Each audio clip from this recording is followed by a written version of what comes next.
Amin. Haleluya. Kita sangat diberkati oleh firman Tuhan dari Ibu Munte. Amin. Malam ini saya tidak akan lama. Lain kali supaya boleh datang lagi maksudnya. Tadi kita sudah mendengarkan firman Tuhan dari Ibu Munte, bagaimana hidup kita harus berubah dari manusia lama menjadi manusia baru.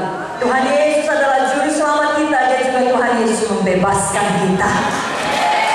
Tidak perlu lagi ada dosa yang mengikat kita. Dari hamba dosa kita menjadi hamba kebenaran. Dan kita harus mencerminkan kemuliaan Tuhan. Tadi sudah jelas Bunda mengajarkan bahwasanya kita tidak dapat melihat, orang-orang dunia ini tidak dapat melihat secara langsung Tuhan Yesus, tapi mereka dapat melihat Tuhan Yesus melalui kehidupan kita. Firman Tuhan di dalam buku 1 Yohanes 2 ayat 6 berkata, barang siapa mengatakan ia ada di dalam Yesus, maka ia wajib hidup sama seperti Kristus telah hidup. Mana amennya lebih kuat? Biarlah kita hidup sebagaimana Tuhan Yesus hidup. Kalau kita bicara bagaimana Tuhan Yesus hidup, bisa tidak berhenti-berhenti satu malam ini kita mendengarkan firman. Tuhan Yesus itu mengasihi, Tuhan Yesus itu penuh kuasa. Tapi malam ini saya mau mengambil khusus bagaimana Tuhan Yesus itu adalah seorang hamba yang sejati. Bahkan sampai dia ke kayu salib, doanya adalah bukan kehendakku Bapa, kehendakmu jadilah. Ada banyak anak-anak Tuhan mau melayani Tuhan supaya dikenal, supaya terkenal. Apalagi sekarang zamannya sosmed, supaya banyak orang tahu, banyak orang bikin like. Tapi itu bukan hati hamba. Seharusnya kita melayani dengan motif yang benar. Hati Yesus adalah hati hamba. Jadi hari ini saya mau bacakan bagaimana Tuhan Yesus dari Yohanes 13, dia membasuh kaki murid-muridnya. Bukalah Alkitab kita dari Yohanes 13, saya mau bacakan ayat 1 sampai 17. Yesus membasuh kaki murid-muridnya. Sementara itu, sebelum hari raya Paskah mulai, Yesus telah tahu bahwa saatnya sudah tiba untuk beralih dari dunia ini kepada Bapa. Sama seperti ia senantiasa mengasihi murid-muridnya, demikianlah sekarang ia mengasihi mereka sampai kepada kesudahannya. Mereka sedang makan bersama, dan iblis telah membisikkan rencana dalam hati Yudas Iskariot, anak Simon, untuk mengkhianati dia. Yesus tahu bahwa Bapanya telah menyerahkan segala sesuatu kepadanya, dan bahwa ia datang dari Allah dan kembali kepada Allah. Lalu bangunlah Yesus dan menanggalkan jubahnya. Ia mengambil sehelai kain lenan dan mengikatkannya pada pinggangnya. Kemudian ia menuangkan air ke dalam sebuah basi dan mulai membasuh kaki murid-muridnya, lalu menyekanya dengan kain yang terikat pada pinggangnya itu. Maka sampailah ia kepada Simon Petrus. Kata Petrus kepadanya, Tuhan, kau hendak membasuh kakiku? Jawab Yesus kepadanya, apa yang kau perbuat kau tidak tahu sekarang, tetapi kau akan mengertinya kelak. Kata Petrus kepadanya, engkau tidak akan membasuh kakiku sampai selama-lamanya. Jawab Yesus, jikalau aku tidak membasuh engkau, kau tidak mendapat bagian dalam aku. Kata Simon Petrus kepadanya, Tuhan, jangan hanya kakiku saja, tapi juga tanganku dan kepalaku. Kata Yesus kepadanya, barang siapa telah mandi, ia tidak bisa membasuh diri lagi selain membasuh kakinya, karena ia sudah bersih seluruhnya. Juga kamu sudah bersih, hanya tidak semua, sebab ia tahu siapa yang akan menyerahkan dia. Karena itu ia berkata, tidak semua kamu bersih. Sesudah ia membasuh kaki mereka, ia mengenakan pakaiannya dan kembali ke tempatnya. Lalu ia berkata kepada mereka, mengertikah kamu apa yang telah kuperbuat kepadamu? Kamu menyebut aku guru dan Tuhan, dan katamu itu tepat, sebab memang akulah guru dan Tuhan. Jadi jikalau aku membasuh kakimu, aku yang adalah Tuhan dan gurumu, maka kamu pun wajib saling membasuh kakimu. Sebab aku telah memberikan suatu teladan kepada kamu, supaya kamu juga berbuat sama seperti yang telah kuperbuat kepadamu. Aku berkata kepadamu, sesungguhnya seorang hamba tidaklah lebih tinggi daripada tuannya, ataupun seorang utusan daripada dia yang mengutusnya. Jikalau kamu tahu semua ini, maka berbahagialah kamu jika kamu melakukannya. Amin. Bapak Ibu Saudara yang terkasih, inilah dia Tuhan Yesus kita. Dia adalah Tuhan segala Tuhan, Raja segala Raja. Tapi demi menyelamatkan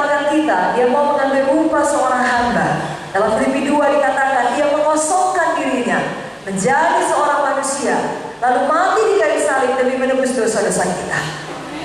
Dan kita tahu dari ayat yang kita baca tadi, selama dia masih hidup di dunia ini, tepat sebelum kematiannya, dia membasuh kaki murid-muridnya. Saudaraku, yang pertama sekali, seorang hamba yang sejati dapat melihat satu kebutuhan dan segera memenuhi kebutuhan itu.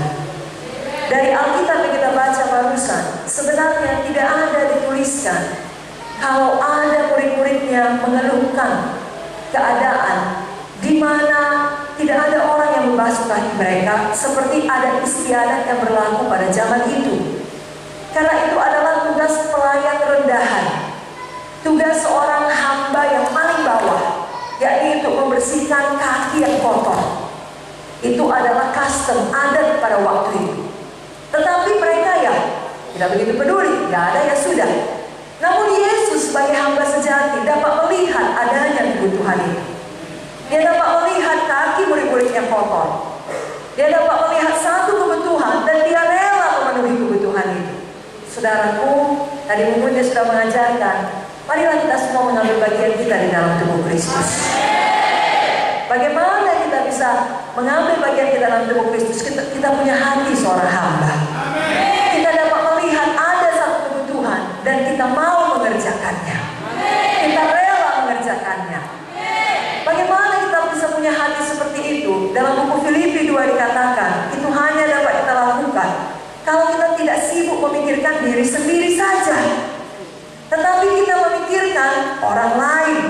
Filipi 2, saya bacakan ayat yang ketiga dan ayat yang keempat. Dengan tidak mencari kepentingan sendiri atau puji-pujian yang sia-sia, sebaliknya hendaklah dengan rendah hati yang seorang menganggap yang lain lebih utama daripada dirinya sendiri. Dan janganlah tiap-tiap orang hanya memperhatikan kepentingannya sendiri, tetapi kepentingan orang lain juga. Pada waktu saudara masuk ke gereja ini, bukan saudara pikirkan aku harusnya disalam, aku harusnya dihormati, aku harusnya disediakan tempat duduk. Tidak, tapi saudara justru berpikir, siapa yang akan kuberkati? Siapa yang perlu kuramahi? Siapa yang perlu mendapatkan doaku? Bagaimana aku bisa memberkati orang yang ada dalam gedung gereja ini? Lalu sifat seperti itu bukan hanya saudara lakukan ketika hari Minggu, ketika saudara ke gereja atau hari-hari ibadah lainnya, tetapi dalam kehidupan sehari-hari. Baik hari Senin, Selasa, Rabu, Kamis, Jumat, Sabtu, hari apa saja, di mana saja, di kantor saudara, dalam rumah tangga, dalam keluarga, dalam berkumpul dengan teman-teman, saudara dapat melihat kebutuhan dan memenuhi kebutuhan itu. Itulah hati hamba. Saudara mungkin yang masih anak-anak, masih bersekolah, saudara dapat melihat kebutuhan teman saudara, katakanlah dalam satu mata pelajaran butuh jangka. Kalau tidak pakai jangka atau tidak pakai rok, tidak bisa mengikuti pelajaran dengan baik. Dia nggak ngomong apa-apa, tapi saudara lihat dia kesusahan. Mungkin dia lupa bawa dari rumah. Sedangkan saudara punya dua, saudara kasih tanpa diminta. Itu contoh yang paling kecil. Saudara bekerja dalam satu tempat, tiba waktunya masa rest, masa istirahat. Saudara lihat ada kebutuhan. Sesama kawan saudara bekerja datang dari keluarga yang lebih sederhana, lebih miskin. Dia tidak ngomong apa-apa, tapi saudara lihat dia tidak makan siang. Saudara punya makan siang, saudara bagi kepadanya. Itulah hati hamba yang sejati. Tidak memikirkan kepentingan sendiri, tetapi kepentingan orang lain juga.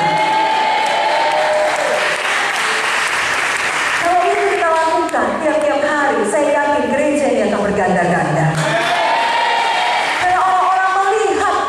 Seperti kata Ibu Pendeta tadi, cerminan Yesus, kemuliaan Yesus dalam saudara. Bagaimana Yesus selalu melihat kebutuhan. Sebenarnya tidak perlu dia menyelamatkan manusia ini, tapi dia tahu manusia kalau tidak ada yang menebusnya akan semua ke neraka. Dia berikan nyawanya, dia berikan dirinya sebagai tebusan. Saudaraku, biarlah kita juga demikian. Yang kedua, seorang hamba yang sejati rela melakukan pekerjaan yang kotor. Saudara bisa bayangkan Tuhan Yesus yang adalah Tuhan segala Tuhan, yang kalau di sorga ribuan malaikat atau bahkan jutaan, saya bahkan miliaran, saya tidak tahu berapa jumlah malaikat tepatnya, tetapi dia dilayani oleh semua malaikat. Namun pada saat itu dia berlutut, mendekatkan dirinya kepada murid-muridnya, bahkan kepada kaki murid-muridnya. Mengambil selai kain tadi kita baca, lalu mulai membasuh kaki yang kotor. Jangan dulu kita mengerti bahwasanya alas kaki tidak seperti kita saat ini, sepatu yang tertutup, tidak. Tapi mirip seperti sendal terbuka. Saya kita bayangkan sudah kemana saja mereka berjalan. Sejadi ada yang menginjak kotoran unta, kotoran keledai. Di antara sela-sela jarinya ada lumpur, sedang mengeras, jorok, macam-macam lah. Karena 12 muridnya. Itulah yang satu-satu dibasuh Yesus. Saudaraku, saya aja kadang saudaraku, karena sayang kali ya sama ibu Munte, maka saya mau dekat-dekat dengan sepatunya, saya ambilkan, saya pegang. Kalau bukan sepatu ibu Munte, belum tentu saya mau pegang. Kenapa? Karena bau. Biasanya sepatu orang. Amin, saudara. Saudara tidak akan dengan sukarela berkata, mari sini sepatu kalian, saya cium satu-satu. Nah, itu perbuatan yang mengandung resiko besar. Tetapi Tuhan Yesus rela melakukan pekerjaan kotor, pekerjaan hina, pekerjaan rendah, karena Dia mengasihi. Sekali lagi, karena Dia mengasihi. Dan karena Dia rendah hati. Itu hanya Yesus kita. Pada prakteknya kita zaman sekarang ini, mungkin di luar sana, di dunia sekuler, kita seorang direktur, kita seorang manajer, kita seorang pimpinan, sama seperti Yesus adalah Tuhan, segala Tuhan. Tetapi ketika tiba di gereja, saudara rela jadi tukang parkir. Mundur kan Pak? Ya sedikit lagi. Tidak jadi masalah bagi saudara. Saudara tidak menuntut perlakuan yang sama. Oh, saya seorang direktur, di sini juga saya mana mau saya kalau sampai seperti tukang parkir. Apalagi pegang sapu, tidak ya. Di rumah saya saja ada 5 pembantu. Di rumah saya saja saya tidak pegang sapu. Kenapa pula di rumah Tuhan saya harus pegang sapu? Tidak. Apa saja. Amin. Karena kita rendah hati. Amin. Demi buat amin ya. Karena kita mengasihi Tuhan. Karena kita mengasihi jiwa-jiwa. Maka kita rela melakukan pekerjaan apa saja bagi kerajaan sorga. Dalam buku Matius 11 ayat 29 dikatakan, belajarlah kepadaku, pikulah karena aku lemah lembut dan rendah hati. Jangan hanya kita mau seperti kebalikannya Tuhan. Siapakah itu? Lucifer, saudaraku. Setan itu sombong. Apa saudara? Pada awalnya Lucifer itu bukan langsung dia jadi setan, dia malaikat. Dan malaikat yang sangat terhormat, yang punya banyak talenta, memimpin penyembahan. Sebenarnya sudah sangat tinggi kedudukannya, tapi tidak puas, mau lebih tinggi lagi, mau lebih hebat lagi. Itulah dia kesombongan, keangkuhan. Saudaraku, jangan seperti ini. Kalau saudara sudah diberkati Tuhan, saudara ingat dari mana Tuhan memanggil saudara. Kalau saudara sudah diberkati Tuhan, justru saudara semakin rendah hati, semakin rela melakukan pekerjaan bagi kerajaan sorga. Haleluya! Saya percaya mulai sekarang jemaat Tuhan di Sorong, bahkan di seluruh Papua dan Papua Barat, kalau ada pekerjaan apa saja, tidak ada yang sombong. Amin. Tidak ada yang berkata, kalau ngangkat barang aku gak cocok, kalau mimpin pujian boleh. Saudara tidak pilih-pilih lagi. Amin. Kalau nyuci, tidak mau. Tetapi kalau main musik mau, tidak. Semua saudara mau lakukan, karena saudara rendah hati dan penuh kasih seperti Tuhan Yesus. Rendah hati hamba, saudaraku. Amin. Yang ketiga, kita tahu bahwasanya seorang hamba yang sejati, dia mengerti dia itu ada untuk melayani. Tuhan Yesus pada waktu dia membasuh kaki murid-muridnya, kita baca tadi dalam Yohanes 13. Tahukah dia bahwasanya sebentar lagi Judas Iskariot akan mengkhianati dia? Tahu. Dia Tuhan yang Maha tahu.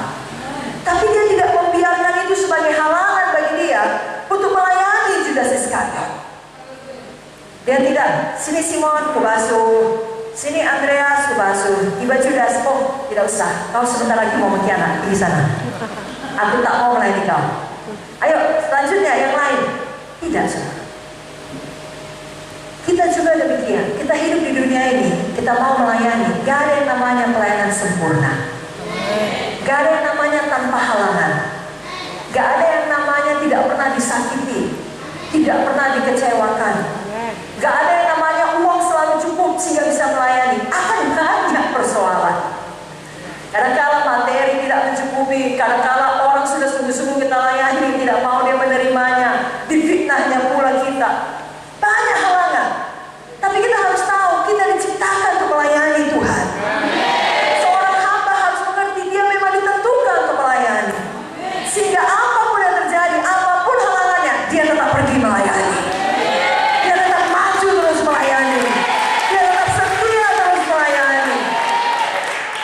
sebenarnya ya kaum bapak khususnya yang mencari nafkah bagi keluarga, juga kaum ibu yang bekerja mengerti prinsip ini, apalagi bagi single mother.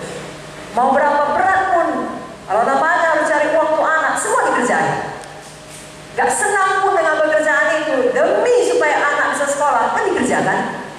Kalau untuk dunia pun kita demikian, seharusnya demikian untuk Tuhan.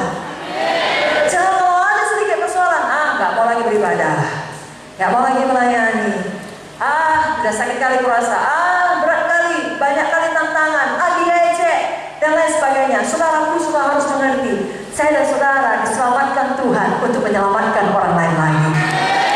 Tadi firman Tuhan dari Mumunte mengatakan kita dipanggil untuk menginjil, kita dipanggil untuk memuridkan. Haleluya! Sama seperti Tuhan Yesus, walaupun dia tahu dia akan dikhianati, dia tetap melayani. Karena kalau walaupun saudara tahu apapun saudara bilang, tetap dia akan jahat kepada saudara, tetaplah saudara berbuat baik kepadanya. Kasihilah musuhmu, berdoalah bagi mereka, itulah kita lakukan. Berapa banyak di sini mau seperti Tuhan Yesus, mau menjadi hamba yang sejati? Berapa banyak mau setia melayani? Katakan amin. Mari saya bacakan dulu ayatnya, Markus 10 ayatnya yang ke-45, atau mari kita baca sama-sama. Saudara siap? Markus 10 ayat 45. Kita baca sama-sama. 1, 2, 3, ya.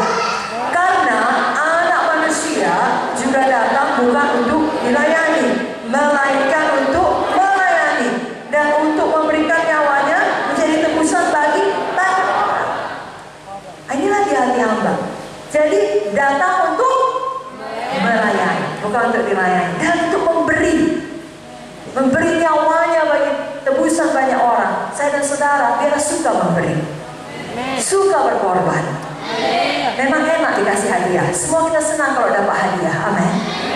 Tapi sebenarnya menurut Alkitab lebih bahagia kalau kita yang memberi. Kisah 20 ayat 35 jelas mengatakan, adalah lebih berbahagia memberi daripada menerima. Jadi mari kita hidup terus melayani. Dan sekali lagi, apapun yang terjadi, saudara tetap maju melayani. Itulah dia hati hamba, hati yang taat kepada Tuannya. Siapakah Tuhan kita? Tuhan Yesus, Bapa di sorga. Jadi kalaupun ya, khususnya bagi anak-anak muda yang mungkin memiliki orang tua yang belum begitu mengerti panggilan Tuhan dalam hidup saudara, lalu melarang saudara melayani, maka mohonlah hikmat Tuhan.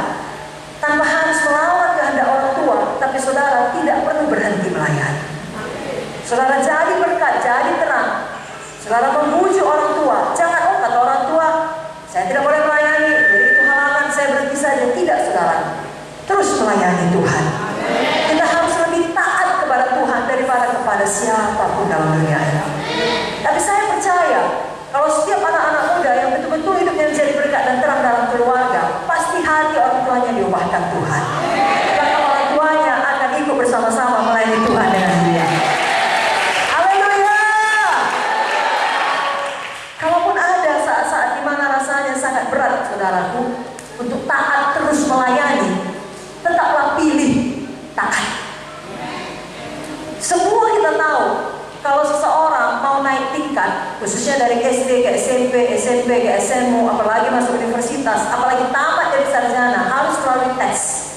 Makin tinggi tingkatannya makin berat. Seberat beratnya ujian SD, lebih berat ujian SMP. Sebab beratnya ujian SMU, lebih berat meja hijau. Saudara mengerti? Demikian saudara, semakin saudara bertumbuh di dalam Tuhan, kerap kali ketaatan saudara harus bayar dengan lebih berat. Tetapi teruslah bayar, artinya saudara terus naik tingkat.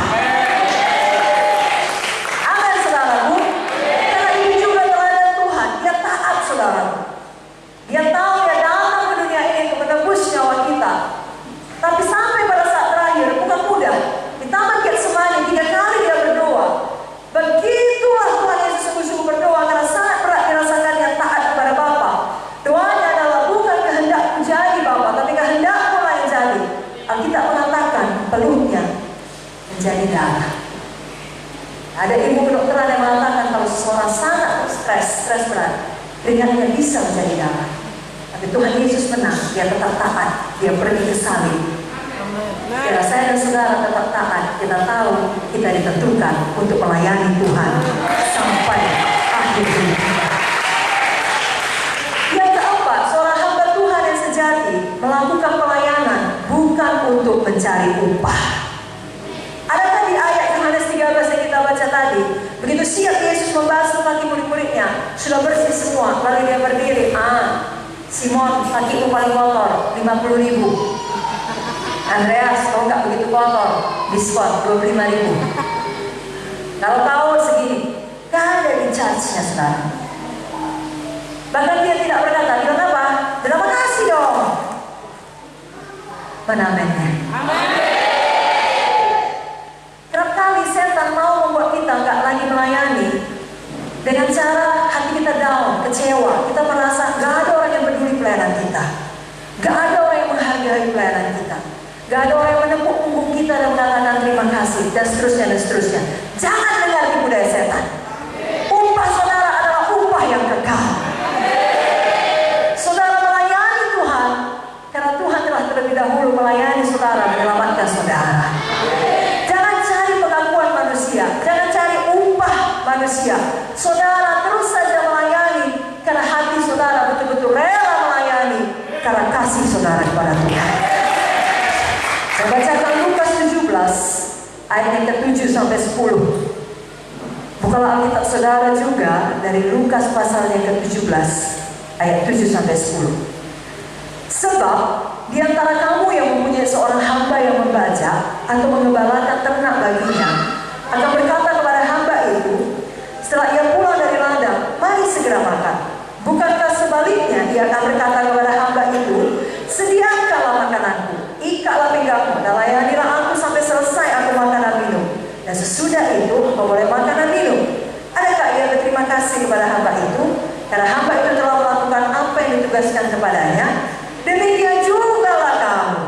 Apabila kamu telah melakukan segala sesuatu yang ditugaskan kepadamu, hendaklah kamu berkata, kami adalah hamba-hamba yang tidak berguna. Kami hanya melakukan apa yang harus kami lakukan. Dan tahukah saudara, saya betul-betul melihat prakteknya ini secara literal. Pada waktu baru-baru ini kami pergi melayani KKR di Sulawesi Utara, 3 kota saudara, itu juga KKR Dinas seperti ini, di Bitung, di Tondano, dan di Manado. Lalu hamba Tuhan yang selalu menyupiri kami adalah Gembala Sidang Bitung. Karena sampai malam, karena begitu sampai dari airport, kami langsung melayani seminar gereja di Bitung, lalu makan bersama dengan jemaat, fellowship, foto-foto, langsung ke Tondano. Jadi menempuh lagi beberapa waktu lamanya, 1 jam lebih saudara. Sampai di sana sudah lewat tengah malam. Kemudian dia berkata kepada hamba Tuhan itu, terima kasih banyak lah. Ya sudah capek kau membawa mobil seperti ini.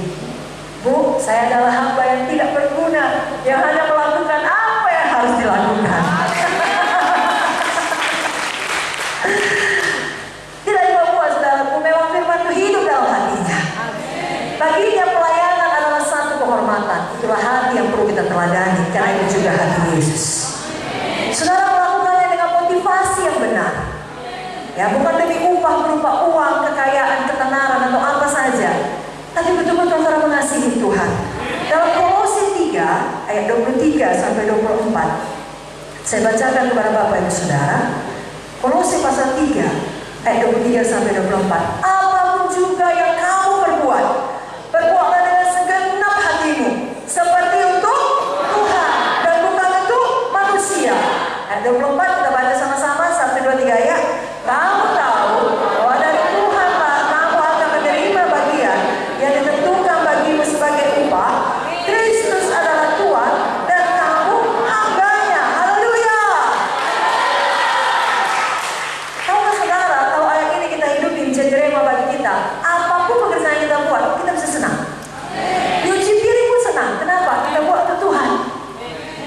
Sehingga kalaupun ada anggota keluarga kita tidak menghargai kita selalu mencuci piring, barusan siap kita cuci, dia makan, gak dicucinya piringnya, kita gak marah, kita lagi yang cuci. Kita tahu kita bukan untuk Tuhan. Kita tahu dari Tuhan lah datangnya upah.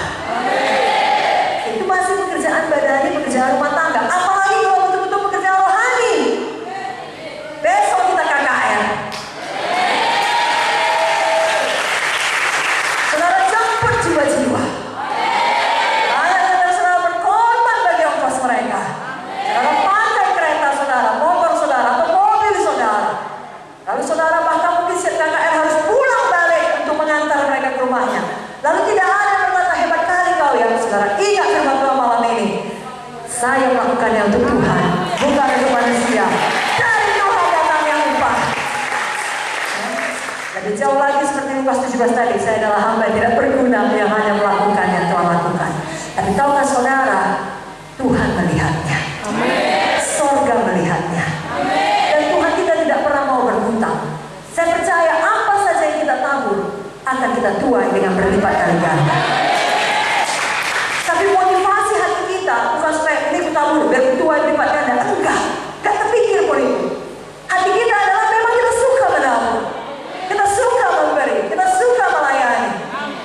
Lalu urusan Tuhan, Dia akan memberikan upah kepada kita. Kita percayakan hidup kita kepadanya. Yang kelima, seorang hamba Tuhan yang sejati senantiasa memberi teladan. Tahukah saudara, Tuhan Yesus pada waktu Dia membasuh kaki murid-muridnya, hanya tinggal beberapa saat lagi, tinggal beberapa jam lagi bahkan, Dia harus menerima semua tuduhan palsu dari orang-orang yang iri hati, dari pemuka-pemuka agama. Harus menjalani penyiksaan sampai Dia berbilur-bilur. Dia tahu Dia harus menjalani hukuman, dipermalukan, dan harus mati di kayu salib pada akhirnya. Walaupun dalam situasi seperti itu, Yesus tetap menjadi teladan. Pernahkah saudara seperti itu? Saudara sudah habis-habisan punya persoalan, tapi hari KKS tiba, dan saudara seorang PKS tetap harus jadi teladan. Saudara tetap sukacita. Bukan saudara berpura-pura, tidak, tapi itulah hidup seorang hamba. Hidup bagi orang lain dengan sukarela dan mau memberi teladan. Tuhan Yesus tidak membawa pengumuman, dasar kau semua murid-murid orang-orang bodoh, tidak tahu apa yang akan terjadi. Tidak, Dia hanya mengatakan, kalau aku, dalam Yohanes 13 tadi, kalau aku membasuh kakimu, aku yang adalah Tuhan dan gurumu, maka kamu pun wajib saling membasuh kaki. Saya percaya saudara dapat menjadi teladan dalam keadaan baik maupun dalam keadaan sulit. Kenapa? Karena bukan dari kekuatan saudara, Roh Kudus memampukannya. Kalau ada di antara saudara selama ini sudah suam-suam kuku dalam melayani Tuhan, karena banyak persoalan, saudara tidak lagi menjadi teladan. Mana-mana apa saudara butuh, hari ini saudara bebas. Dalam segala perkara, saudara dimampu Roh Kudus untuk menjadi teladan. Bukan berarti persoalan kita langsung selesai, tidak. Tapi kita tidak membiarkan persoalan itu melumpuhkan pelayanan kita, melumpuhkan panggilan kita, membuat kita tidak lagi menjadi teladan, menjadi terang, menjadi garam bagi banyak orang. Dan tahukah saudara, kalau saudara jujur, satu persoalan selesai, selama masih ada nafas akan datang persoalan lain. Jadi tidak usah kita sebagai orang Kristen naif dan berpikir, oh kalau sudah ikut Tuhan maka semua lancar, maka selalu sempurna, tidak akan ada lagi persoalan. Salah sekali. Dan kita sebagai orang Kristen di tengah persoalan kita bisa tetap bersukacita, kita bisa tetap beriman, kita bisa tetap melayani, kita bisa tetap menjadi teladan, dan segala sesuatu akan indah pada waktunya. Saudaraku, dalam buku 1 Petrus 2 ayat yang ke-21 di sini dikatakan, saya bacakan kepada saudara 1 Petrus 2 ayat 21. Bukalah Alkitab saudara juga. Sebab untuk itulah kamu dipanggil. Mari katakan, untuk itulah saya dipanggil. Kristus pun telah menderita untuk kamu dan telah meninggalkan teladan bagimu supaya kamu mengikuti jejaknya. Jadi saya dan saudara bukan hanya dipanggil Tuhan ya untuk hidup berkuasa, menyembuhkan orang sakit, itu harus sama seperti Tuhan Yesus ketika Dia masih hidup di dunia ini. Saudara lihat pelayanannya, tidak ada yang aneh-aneh. Dia berkhotbah, Dia mengajar, dan Dia menyembuhkan orang sakit. Dia membebaskan orang terikat, mengusirkan roh jahat, bahkan bangkitkan orang mati. Gak ada pekerjaan Tuhan Yesus yang lain, hanya pekerjaan yang bagi itu. Tapi jangan lupa, di sisi yang lain Yesus juga menderita. Dan di ayat yang dikatakan, untuk itu juga lah kamu dipanggil. Marilah kita hidup sama-sama seperti Tuhan Yesus, seimbang. Mari kita hidup berkuasa. Mari kita juga berani mengusirkan setan. Tanda orang percaya meletakkan tangan atas orang sakit dan orang itu akan sembuh. Besok saudara lakukan bersama-sama.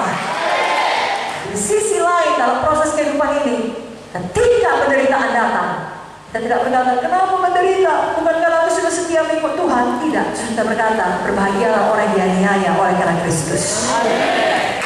Saudara tahu saudara ada dalam track yang benar, untuk itu juga saudara dipanggil.